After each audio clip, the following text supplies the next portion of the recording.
President Bush yesterday told the Dallas Morning News that the Freedom Institute at his presidential library will not be the, quote, George Bush is a wonderful person center, nor the Center for Republican Party campaign tactics, because it will be a place of debate and thought, unlike, say, the Bush White House.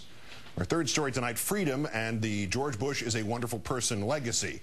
In the very last President Bush policy speech ever, he first told an elementary school of inner city, mostly minority students, that they are the easiest children for him to forget about. Seriously. He was talking about vulnerable kids, and then, well, just listen. Guess who generally those children are? They happen to be inner city kids or children whose parents don't speak English as a first language. They're the easiest children to forget about.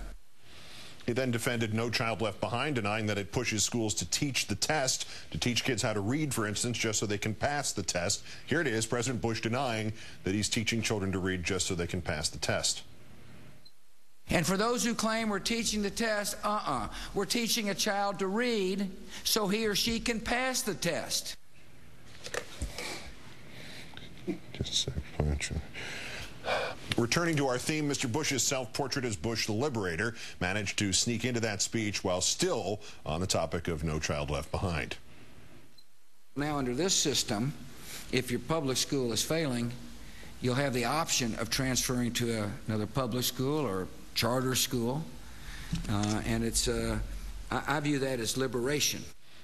But if his record as Bush the Liberator is sufficiently important to him and his legacy that he even claims the liberation of American school kids, it's fitting for us to consider that liberation record. No Child Left Behind has liberated schools like the Houston schools, liberated of 3,000 dropouts by no longer listing them as dropouts, like Missouri, liberated from No Child Left Behind's penalties for poor test scores by lowering the standards on its own tests, like low-scoring kids pushed out of schools that don't want low scores to cost them their funding, and high-scoring kids now taken for granted by schools forced to ration their resources elsewhere.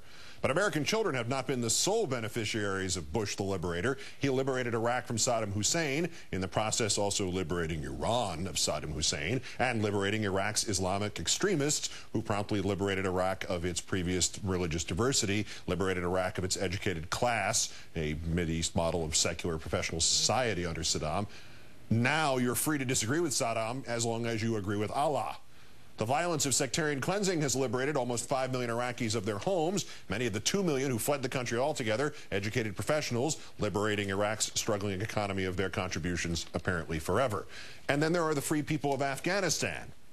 No, not him. Yes, he was liberated from Tora Bora, but now he's a free man in Pakistan. No, I mean the liberated people still in Afghanistan, once oppressed by the official government of the Taliban. They too have been liberated and now enjoy the wide range of freedoms and gender-specific reforms underway today in the villages and towns outside Kabul, held today by the unofficial narco government of the Taliban.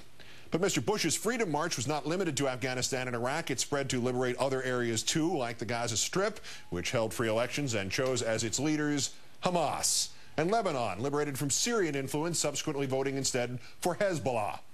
Only in the past few months, however, has it become plausible to imagine that Mr. Bush might ever be remembered for anything more than Iraq.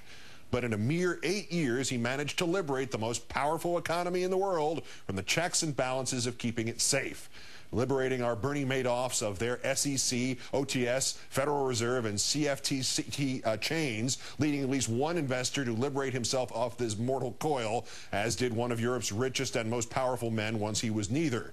So far, in last year alone, Mr. Bush has liberated 2.5 million Americans from the rat race, that 9-to-5, paycheck-to-paycheck grind, liberating the Dow of almost 2,000 points since he took office, liberating homeowners of 18% of the value of their homes, so that even the owner of this home in Georgia says he has to sell his White House.